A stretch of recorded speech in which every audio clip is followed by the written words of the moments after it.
ಕರ್ನಾಟಕ ಸರ್ಕಾರ ಕಾಲೇಜು ಶಿಕ್ಷಣ ಇಲಾಖೆ ರಾಣಿ ಚೆನ್ನಮ್ಮ ವಿಶ್ವವಿದ್ಯಾಲಯ ಬೆಳಗಾವಿ. ಪುಸ್ತಕದ ಹೆಸರು ಘನ ಸತ್ಯವೇ ಜೀವ. Program BA. ವಿಷಯ AEC ಕೋರ್ಸ್ 1 ಬೇಸಿಕ್. ನಾನು ರಮೇಶ್ ಹುಲ್ಕುಂದ್, ಸಹಾಯಕ ಪ್ರಾಧ್ಯಾಪಕ, ಸರ್ಕಾರಿ ಪ್ರಥಮ ದರ್ಜೆ ಕಾಲೇಜು ಇಳಕಲ್. ವಿದ್ಯಾರ್ಥಿಗಳೇ, ನಾವಿಂದು ನಡೆ ನುಡಿ ಸರ್ವಜ್ಞನ ವಚನಗಳ ವಿಶ್ಲೇಷಣೆಯನ್ನು ತಿಳಿದುಕೊಳ್ಳೋಣ. ಸರ್ವಜ್ಞನದು ಶಿಷ್ಟ ಪರಂಪರೆಯ ಸಾಹಿತ್ಯವಲ್ಲ. ಶಿಷ್ಟ ಪರಂಪರೆ ಅಂದರೆ ರಾಮಾಯಣ, ಮಹಾಭಾರತ, ವೇದ, ಉಪನಿಷತ್ತು ಇವುಗಳನ್ನು ಲಿಪಿ ರೂಪದಲ್ಲಿ ಶಾಸನದಲ್ಲಾಗಲಿ ಅಥವಾ ತಾಳೆಗರಿಯಲ್ಲಾಗಲಿ ಬರೆದಿಟ್ಕೊಂತ ಹೋಗಿರ್ತಾರಲ್ಲ, ಅದಕ್ಕೆ ಶಿಷ್ಟ ಪರಂಪರೆ ಅಂತ ಕರಿತೇವೆ. ಸರ್ವಜ್ಞನದು ಶಿಷ್ಟ ಪರಂಪರೆಯ ಸಾಹಿತ್ಯವಲ್ಲ. ಸರ್ವಜ್ಞನದು ಮೌಖಿಕ ಪರಂಪರೆಯ ಸಾಹಿತ್ಯ. ಶ್ರೀಸಾಮಾನ್ಯನ ನಾಲಿಗೆಯ ಮೇಲೆ ದಿನನಿತ್ಯ ನಲಿದಾಡಿ ಮೌಖಿಕ ರೂಪದಿಂದ ವರ್ಗಾವಣೆಗೊಂಡು ಬಂದಿರುವ ಅನುಭವ, ವಿವೇಕ, ಸಾಮಾನ್ಯ ಜ್ಞಾನ ಇವುಗಳಿಂದ ಒಡಮೂಡಿದ ವಚನಗಳು ಸರ್ವಜ್ಞನವು. ಇಂಥವುಗಳನ್ನು ವಿದ್ಯಾರ್ಥಿಗಳಿಗೆ ದರ್ಶಿಸಿ ಅವರ ನಡೆ ನುಡಿ ಹಾಗೂ ಚಿಂತನೆಯ ಪಥದಲ್ಲಿ ಬದಲಾವಣೆ ಹೊಂದುವ ಉದ್ದೇಶವನ್ನು ನಾವು ಹೊಂದಲಾಗಿದೆ.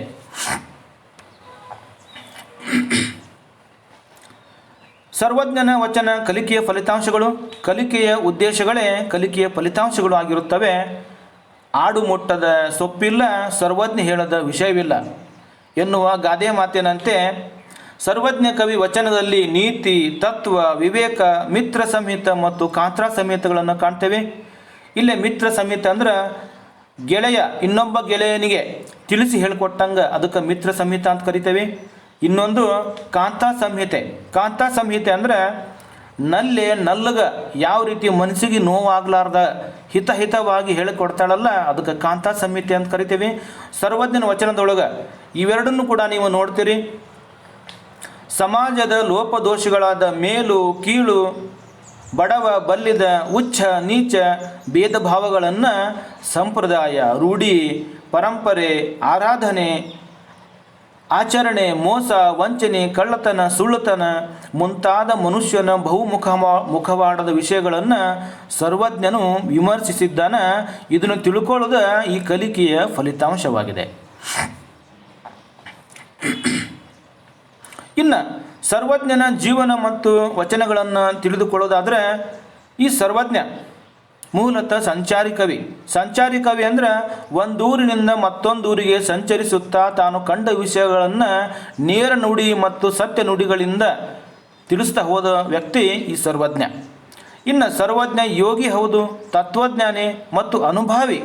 ಅನುಭಾವಿ ಅಂದರೆ ಹೇಳಿದ್ದನ್ನು ಮಾಡಿದ್ದನ್ನು ಹೇಳವ, ಇದಕ್ಕೆ ಅನುಭವ ಅಂತೀವಿ. ಅನುಭವ ಸಾಹಿತ್ಯ ಅಂತ ಕರಿತೀವಿ.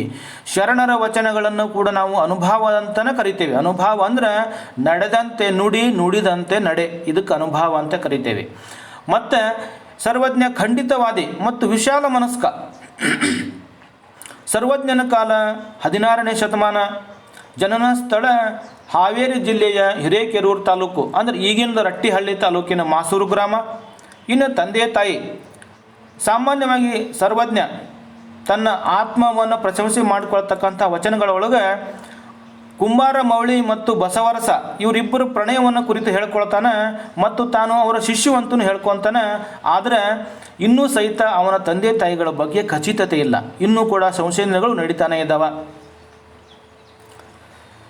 ಇನ್ನು ಸರ್ವಜ್ಞ ಅಂತಕ್ಕಂತಹದಕ್ಕೆ ಪದದ ಅರ್ಥ ಸಂಸ್ಕೃತದಲ್ಲಿ ಸರ್ವಜ್ಞ ಅಂದರೆ ಎಲ್ಲ ಬಲ್ಲವನು ಅಂತ ಅರ್ಥ.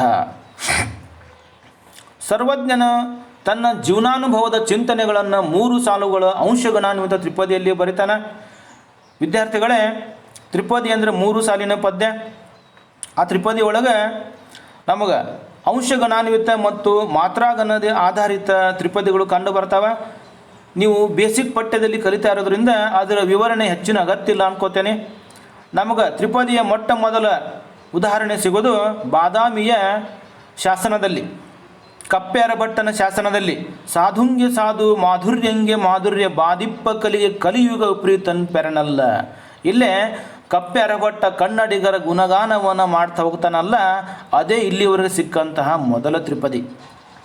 ಮತ್ತು ನಾವು ಸರ್ವಜ್ಞನ ತ್ರಿಪದಿಗಳನ್ನು ವಚನಗಳಂತೂ ಯಾಕೆ ಹೇಳ್ತೀವಿ ಅಂದರೆ ವಚನಗಳಂದ್ರೆ ಪ್ರಮಾಣಭೂತವಾದವು ಅಂತ ಅರ್ಥ ಇರೋದರಿಂದ ಸರ್ವಜ್ಞನ ತ್ರಿಪದಿಗಳನ್ನು ವಚನಗಳಂತ ಕರಿತೀವಿ.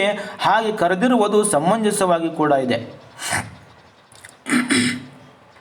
ಪ್ರಸ್ತುತ ವಚನಗಳನ್ನು ಉತ್ತಂಗಿ ಚೆನ್ನಪ್ಪನವರು ಸಂಪಾದಿಸಿದಂತಹ ಸರ್ವಜ್ಞನ ವಚನಗಳು ಕೃತಿಯಿಂದ ನಾವು ಆಯ್ದುಕೊಂಡಿದ್ದೇವೆ. ಯಾಕಂದರೆ ಸರ್ವಜ್ಞನ ವಚನಗಳನ್ನು ಬಹಳಷ್ಟು ಜನ ಸಂಪಾದಿಸಿದ್ದಾರೆ. ಸರ್ವಜ್ಞನ ಜೀವನ ಮತ್ತು ವಚನಗಳ ವಿವಚನೆ ತೆಲುಗಿನಲ್ಲಿ ವೇಮನ ಹಾಗೂ ತಮಿಳಿನಲ್ಲಿ ತಿರುವಳ್ಳುವರ್ ಅವರು ಕೂಡ ಆಯಾ ರಾಜ್ಯದಲ್ಲಿ ತತ್ವಜ್ಞಾನಿಗಳು. ಅವರಂತೆ ಕನ್ನಡದಲ್ಲಿ ಸರ್ವಜ್ಞ ಜನಪ್ರಿಯನಾದಂತಹ ಕವಿ, ಅಲೆಮಾರಿ ಕವಿ, ಸಂಚಾರಿ ಕವಿ, ಯೋಗಿ, ತತ್ವಜ್ಞಾನಿ. ಸಾಂಸ್ಕೃತಿಕ ಕೊಡುಕೊಳ್ಳುವಿಕೆಯ ಆಧಾರದ ಮೇಲೆ ಚೆನ್ನೈನಲ್ಲಿ ಸರ್ವಜ್ಞನ ಪ್ರತಿಮೆ, ಬೆಂಗಳೂರಿನಲ್ಲಿ ತಿರುವಳ್ಳುವರ್ ಪ್ರತಿಮೆಯನ್ನು ಸ್ಥಾಪಿಸುವುದರ ಮೂಲಕ ತಮಿಳುನಾಡು ಹಾಗೂ ಕರ್ನಾಟಕ ಎರಡೂ ಸರ್ಕಾರಗಳು ಪರಸ್ಪರ ಕವಿಗಳನ್ನು ಗೌರವಿಸಿಕೊಂಡಿರುವುದು ನಮ್ಮೆಲ್ಲರ ಪಾಲಿಗೆ ಹೆಮ್ಮೆ ಪಡುವಂತಹ ವಿಷಯ. ಸರ್ವಜ್ಞನ ವಚನಗಳಲ್ಲಿ ಮಾನವನ ನಡೆನುಡಿ ಹೇಗಿರಬೇಕು, ಹೇಗಿರಬಾರದು ಎಂಬುದನ್ನು ವಿವರಿಸಲಾಗಿದೆ. ಪರಿಶುದ್ಧವಾದ ಮೌಲ್ಯಯುತ ನಡೆನುಡಿಗಳು ಮಾನವನನ್ನು ಉತ್ತಮ ಬದುಕಿನತ್ತ ಕೊಂಡೊಯ್ಯುತ್ತವೆ ಎಂಬುದೇ ಈ ವಚನಗಳ ತಿರುಳಾಗಿದೆ. ವಿದ್ಯಾರ್ಥಿಗಳೇ, ನಿಮ್ಮ ಪಠ್ಯದಲ್ಲಿ ಅಳವಡಿಸಿರದ 2 ವಚನಗಳನ್ನು ನಿಮಗೆ ಉದಾಹರಣೆಯಾಗಿ ಕೊಡುತ್ತಿದ್ದೇನೆ. ಒಂದು ಉದಾಹರಣೆ ವಿದ್ಯಾರ್ಜನೆಯ ಕುರಿತ ಸರ್ವಜ್ಞನ ದೃಷ್ಟಿಕೋನ. ಸರ್ವಜ್ಞನೆಂಬುವನು ಗರ್ವದಿಂದಾದವನೇ, ಸರ್ವರೊಳಗೊಂದು ನುಡಿಗಲಿತು ವಿದ್ಯೆಯ ಪರ್ವತವೇ ಆದ ಸರ್ವಜ್ಞ. ಇಲ್ಲಿ ನೋಡಿ ವಿದ್ಯಾರ್ಥಿಗಳೇ, ಸರ್ವಜ್ಞನ ಮನೋಧರ್ಮ ಹೇಗಿದೆ ಅಂದರೆ ವಿದ್ಯೆ ಎಂಬುದು ಗರ್ವದಿಂದ ಬರುವಂಥದ್ದಲ್ಲ, ಅದಕ್ಕೆ ನಾವು ಗರ್ವ ಪಡುವುದೂ ಕೂಡ ಯೋಗ್ಯವಲ್ಲ. ವಿದ್ಯೆ ಎನ್ನುವಂಥದ್ದು ಅನುಭವದಿಂದ ಎಲ್ಲರೊಳಗೆ ಒಂದಾಗಿ ಬೆರೆತುಕೊಂಡು ಹಂತ ಹಂತವಾಗಿ ಅದನ್ನು ಗಳಿಸ್ಕೊಳ್ತಾ ಹೋಗಬೇಕು ಅಂತೇಳಿ ಸರ್ವಜ್ಞ ಹೇಳ್ತಾನೆ. 1 ದಿವಸಕ್ಕೆ 2 ದಿವಸಕ್ಕೆ 1 ವರ್ಷದಾಗ ವಿದ್ಯೆ ಬರುವಂಥದ್ದಲ್ಲ.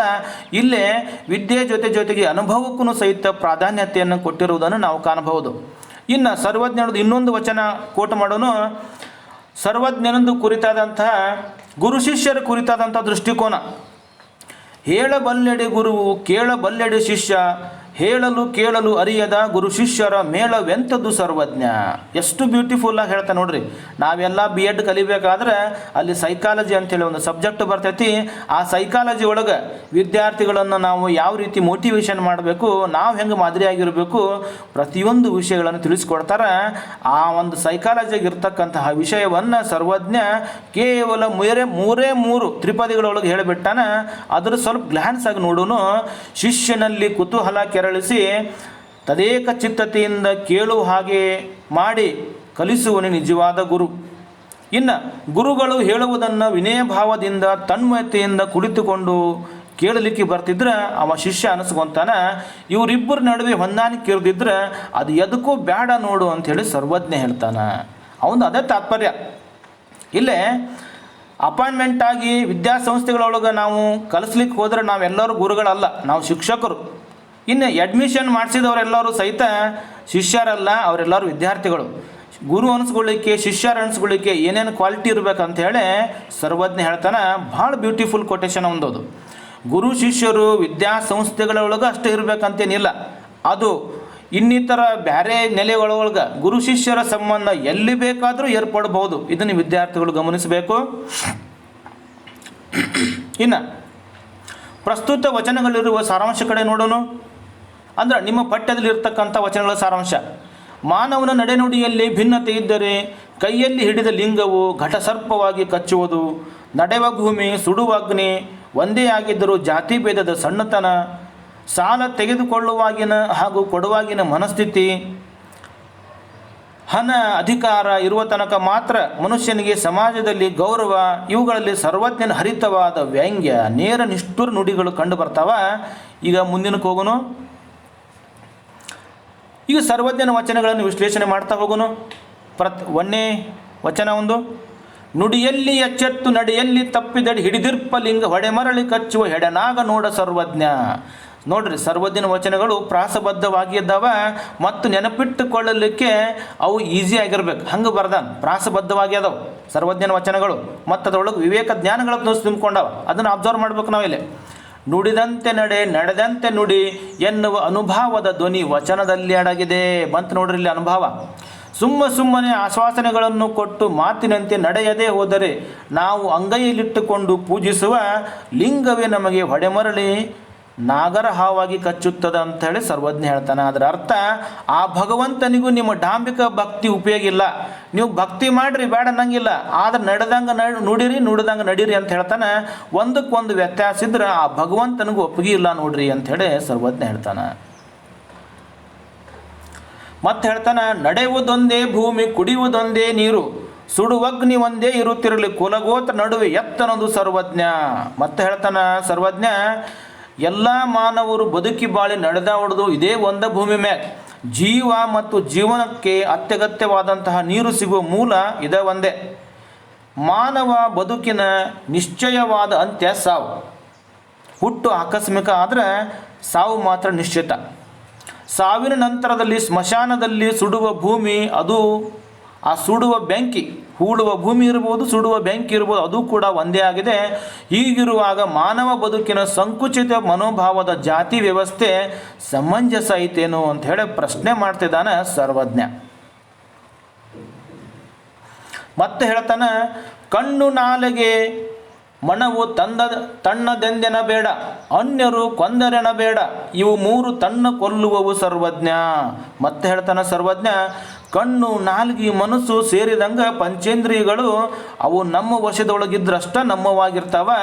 ಅವುಗಳನ್ನು ವಿವೇಚನಾ ರಹಿತವಾಗಿ ಹೆಂಗೆ ಬೇಕಾಬಿಟ್ಟಿಯಾಗಿ ಉಪಯೋಗ ಮಾಡಿದರೆ ಅವು ನಮಗೆ ಮತ್ತು ನಮ್ಮ ವ್ಯಕ್ತಿತ್ವಕ್ಕೆ ಹಾನಿ ಮಾಡ್ತಾವ ಅಂತೇಳಿ ಸರ್ವಜ್ಞ ಹೇಳ್ತಾನೆ. ಹಂಗೆ ಹಾನಿ ಆದಾಗ ನೀವು ಬೇರೆದವ್ರ ಮ್ಯಾಗ ಗೂಬಿ ಕುಂದ್ರಿಸ್ಬೇಡ್ರಿ, ಆ ತಪ್ಪೆಲ್ಲ ನಿಮ್ಮದೇ ಇರ್ತೈತಿ ಅಂತ ಹೇಳ್ತಾನೆ.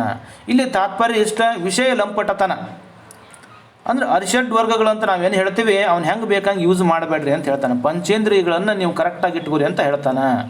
ಅವಂದೇ ಇನ್ನೊಂದು ವಚನ ಐತಿ, ಕಚ್ಚೆ ಕೈ ಬಾಯಿಗಳು ಇಚ್ಛೆಯಲ್ಲಿ ಇದ್ದಿಹರೆ ಅಚ್ಯುತನಪ್ಪ ಜನಪ್ಪ ಲೋಕದಲ್ಲಿ ನಿಶ್ಚಿಂತನಪ್ಪ ಸರ್ವಜ್ಞ ಅಂತ ಹೇಳ್ತಾನೆ. ಅದರ ಅರ್ಥ ಪಂಚೇಂದ್ರಿಯಗಳನ್ನು ಕರೆಕ್ಟಾಗಿ ಇಟ್ಕೊಳಕ್ಕೆ ಕಲೀರಿ ಅಂತೇಳಿ ಸರ್ವಜ್ಞ ಹೇಳ್ತಾನೆ. ಇಲ್ಲಿ ಸಾಲವನು ಕೊಂಬಾಗ ಹಾಲೋಗರುಂಡಂತೆ, ಸಾಲಿಗನು ಬಂದು ಎಳೆವಾಗ ಕಿಬ್ಬದಿಯ ಕೀಲು ಮುರಿದಂತೆ ಸರ್ವಜ್ಞ. ಹಾಸಿಗೆ ಇದ್ದಷ್ಟೇ ಕಾಲು ಚಾಚು ಎಂಬ ನಾಣ್ಣುಡಿ ಐತಲ್ಲ, ಹಂಗೆ ನಮ್ಮ ಮಿತಿ ಒಳಗೆ ನಾವು ಬದುಕಬೇಕಂತೇಳಿ ಸರ್ವಜ್ಞ ಹೇಳ್ತಾನೆ. ಸಾಲವನ್ನು ಮಾಡಿ ಹಣ ತರಬೇಕಾದ್ರೆ ನಮ್ಗೆ ಹೆಂಗಾಕೈತೆ ಅಂದರೆ, ಹಾಲು ಪಾಯಸ ಉಂಡಂತಹ ಸಂತೋಷ ಸಿಗುತ್ತೆ, ಆತ್ಮಕ್ಕೆ ತೃಪ್ತಿ ಸಿಗ್ತೈತಲ್ಲೇ. ವಾಪಸ್ ಅದೇ ಮನೋಭಾವ ಸಾಲ ಕೊಡೋ ಟೈಮ್ನಾಗ ಇರಂಗಿಲ್ಲ, ಒದ್ದಾಡ್ತಿರ್ತೀವಿ. ಸಾಲಗಾರ ಬೆನ್ನು ಹತ್ತಿದ್ರೆ ನಮಗೆ ಹೆಂಗಾಕೈತಿ ಅಂದ್ರೆ ಕಿಬ್ಬದಿಯ ಕೀಲು ಮುರಿದಂಗೆ ಆಗ್ತೈತಿ. ಕಿಬ್ಬದಿಯ ಕೀಲು ಅಂದ್ರೆ ನಡನ ಹೋದಂಗೆ ಆಗ್ತೈತಿ ಅಂತ ಹೇಳ್ತಾನೆ. ನಮ್ಮ ಶರೀರಕ್ಕೆ ಅತ್ಯವಶ್ಯವಾದ ಭಾಗ ನಡದ ಸ್ಟೋರಿ ಭಾಳ ಅದಾವ. ನಡ ಮುರಿದಂಗೆ ಆಕೈತಿ ಅಂಥೇಳಿ ಸರ್ವಜ್ಞ ಹೇಳ್ತಾನೆ. ಗಡ್ಡವಿಲ್ಲದ ಮೋರೆ, ದುಡ್ಡು ಇಲ್ಲದ ಚೀಲ, ಬಡ್ಡಿಯ ಸಾಲ ತೆರುವನ ಬಾಳುವೆಯು ಅಡ್ಡಕ್ಕೂ ಬೇಡ ಸರ್ವಜ್ಞ. ಮತ್ತೆ ಹೇಳ್ತಾನ ಸರ್ವಜ್ಞ, ವಯಸ್ಕ ವ್ಯಕ್ತಿಯ ಮೋರೆ ಒಳಗೆ ಗಡ್ಡ ಇದ್ದರೆ ಶೋಭೆ, ಅಂದ್ರೆ ಅವ ಗಂಡಸೋದನ ಅಂಥೇಳಿ ಸಾರುವಂತಹ ಒಂದು ಲಕ್ಷಣ ಮತ್ತು ಶೋಭೆ ಅದು. ಅದಿಲ್ಲದಿದ್ದರೆ ಅಷ್ಟಾಗಿ ಶೋಭೆ ತರೋದು. ನಮ್ಮ ಬಳಿಯಲ್ಲಿರುವ, ನಮ್ಮ ಕಡೆ ಪಾಕೆಟ್ ಇರ್ತೈತಿ, ದುಡ್ಡು ಚೀಲ ಇರ್ತೈತಿ, ಅದರೊಳಗೆ ಖಾಲಿ ಚೀಲ ಇಟ್ಕೊಂಡು ಅಡ್ಡಾಡಿದ್ರೆ ಅದರಿಂದ ಏನು ಉಪಯೋಗ ಇಲ್ಲ. ಅದರೊಳಗೆ ರೊಕ್ಕಿದ್ರೆ ಒಂದಿಷ್ಟು ಏನಾರ ಉಪಯೋಗಕ್ಕೆ ಬರ್ತೈತಿ. ಇಲ್ಲ ಅಂದರೆ ಏನೂ ಕೊಳ್ಳಲಾಗದ ಮನಸ್ಥಿತಿ ಆಗಿಬಿಡ್ತೈತೆ ನಮ್ದು, ಇದ್ದು ಇರ್ಲಾರ್ದಂಗೆ ಅಂತ ಆ ಅರ್ಥ. ಅದೇ ರೀತಿ ಅವ್ವನಿಗಿಂತ ಮಗಳು ದೊಡ್ಡಾಕಿ ಅಂತಕ್ಕಂತಹ ಗಾದೆ ಮಾತೈತಿ. ಇದು ಬಡ್ಡಿ ಸಾಲಕ್ಕೆ ಹುಟ್ಕೊಂಡಂತಹ ಗಾದೆ ಮಾತಿದು. ಯಾರೊಬ್ಬರು ಸಾಲ ಮಾಡಿರ್ತಾರಲ್ಲ, ಆ ಅಸಲು ಮ್ಯಾಗೇನು ಬಡ್ಡಿ ಮ್ಯಾಗ ಮತ್ತು ಬಡ್ಡಿ, ಚಕ್ರ ಬಡ್ಡಿ, ಹಿಂಗೆ ಜೀವನ ಪೂರ್ತಿ ನರಳ್ಕೊಂತ ಹೋಗ್ತಾನೆ ನೋಡು. ಅದಕ್ಕೆ ನಮ್ಮ ಮಿತಿ ಇದ್ದಷ್ಟು ನೀವು ಬದುಕ್ರಿ, ಸುಮ್ಮನೆ ಸಾಲ ಮಾಡಬೇಡ್ರಿ ಅಂತಕ್ಕಂತಹ ತಾತ್ಪರ್ಯ ಸರ್ವಜ್ಞನದು. ಗಾಳಿ ಧೂಳಿಯ ದಿನಕ್ಕೆ ಮಾಳಿಗೆಯ ಮನೆ ಲೇಸು, ಹೋಳಿಗೆ ತುಪ್ಪ ಉಣಲೇಸು ಬಾಯಿಗೆ ವೀಳೆಯವೇ ಲೇಸು ಸರ್ವಜ್ಞ. ಮತ್ತೆ ಹೇಳ್ತಾನೆ ನೋಡ್ರಿ, ಯಾವ ಕಾಲಮಾನಕ್ಕೆ ಏನೇನು ಇರಬೇಕು ಅಂತ, ಅಗತ್ಯಗಳು ಏನಿರಬೇಕು ಅಂತೇಳಿ ಸರ್ವಜ್ಞ ಹೇಳ್ತಾನೆ. ಮಳೆಗಾಲದ ನಿತ್ಯ ಬಿರುಗಾಳಿ ಹಾಗೂ ಧೂಳಿನ ದಿನಮಾನಕ್ಕೆ ಮಾಳಿಗೆಯ ಮನೆ ಲೇಸು ಅಂತ ಹೇಳ್ತಾನೆ. ಮಾಳಿಗೆ ಮನೆ ಅಂದ್ರೆ ಗಟ್ಟಿ ಮುಟ್ಟಾದ ಮಾಳಿಗೆ, ಗುಡಿಸಿಲು ಮನೆಗಳಲ್ಲ, ತಾರಸಿ ಮನೆಗಳಲ್ಲ, ಶೆಡ್ಡಿನ ಮನೆಗಳಲ್ಲ, ಅವು ಯಾವ ಸಹಿತ ನಿಮ್ಗೆ ಉಪಯೋಗಕ್ಕೆ ಬರೋಂಗಿಲ್ಲ, ಮಾಳ್ಗಿಯ ಮನೆ ಇರಬೇಕು ಅಂತ ಹೇಳ್ತಾನೆ. ಮತ್ತು ಹೇಳ್ತಾನೆ ಹೋಳಿಗೆ ತುಪ್ಪದ ಊಟ ಇರಬೇಕು ಅಂತ ಹೇಳ್ತಾನೆ. ಹೋಳಿ ತುಪ್ಪದ ಊಟ ಅಂದ್ರೆ, ಹೋಳಿಗೆ ತುಪ್ಪ ಯಾರಿಗೂ ಗೊತ್ತಿಲ್ಲ ಹೇಳ್ರಿ, ನಮ್ಮ ಉತ್ತರ ಕರ್ನಾಟಕದಲ್ಲೂ ಸ್ಪೆಷಲ್ ಅದು. ಹೋಳಿಗೆ ತುಪ್ಪ ಬಾಯಿಗೂ ರುಚಿ ರುಚಿಯಾಗಿರ್ತದೆ ಮತ್ತು ಆರೋಗ್ಯಕ್ಕೂ ಒಳ್ಳೆಯದು. ವಾರಕ್ಕೊಂದ್ಸಲ ಹೂರಣದ ಹೋಳಿಗೆ ಊಟ ಮಾಡಿದರೆ ಪಿತ್ತ ಸಹಿತ ಆಗೋದಿಲ್ಲ ಅಂತೇಳಿ ತಿಳಿದವರು ಹೇಳ್ತಾರೆ. ವಾರಕ್ಕೊಂದ್ಸಲ ಹೋಳಿಗೆ ಊಟ ಒಳ್ಳೆಯದು ಅಂತ ಹೇಳ್ತಾರೆ. ಅದು ಬಾಯಿ ರುಚಿಗೆ ಆರೋಗ್ಯಕ್ಕೆ ಒಳ್ಳೆಯದಾಗಿರ್ತದೆ. ಕೊನೆಯಲ್ಲಿ ಎಲೆ ಅಡಿಕೆಯನ್ನು ಮೆಲುವುದರಿಂದ ಬಾಯಿಯ ದುರ್ವಾಸನೆ ದೂರವಾಗಿ ಪಚನಕ್ರಿಯೆ ಜೀರ್ಣಕ್ರಿಯೆ ಸಹಿತ ಸುಗಮವಾಗಿ ಆಗ್ತದೆ ಅಂತೇಳಿ ಸರ್ವಜ್ಞ ಹೇಳ್ತಾನೆ ಇಲ್ಲಿ.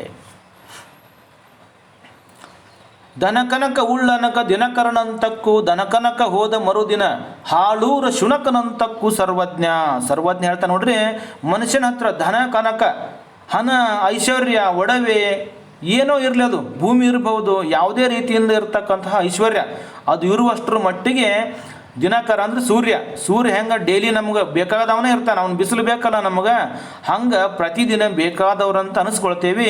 ಅದು ಹೋದ ಮರು ದಿವಸ ಹಾಳು ಊರಿನಾಗಿರ್ತಕ್ಕಂಥ ಶುನಕ ಅಂದ್ರೆ ನಾಯಿ, ಹಾಳು ಊರಿನಾಗಿರ್ತಕ್ಕಂತಹ ನಾಯಿ ಪಾಡಾಗ್ತೈತಿ ನೋಡು ನಿಂದು ಅಂತ ಹೇಳ್ತಾನೆ ಸರ್ವಜ್ಞ.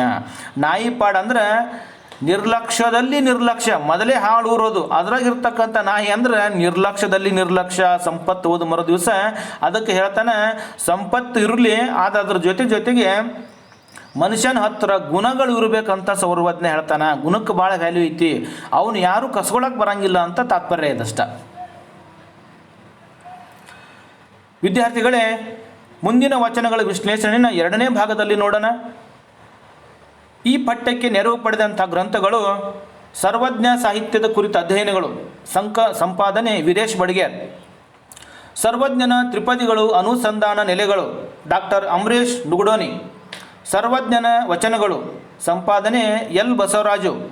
ಸರ್ವಜ್ಞನ ವಚನಗಳು, ಸಂಪಾದನೆ ಉತ್ತಂಗಿ ಚೆನ್ನಪ್ಪ. ಇಲ್ಲಿವರೆಗೆ ಪಾಠ ಆಲಿಸಿದಂತಹ ಎಲ್ಲ ವಿದ್ಯಾರ್ಥಿಗಳಿಗೆ ಧನ್ಯವಾದಗಳು.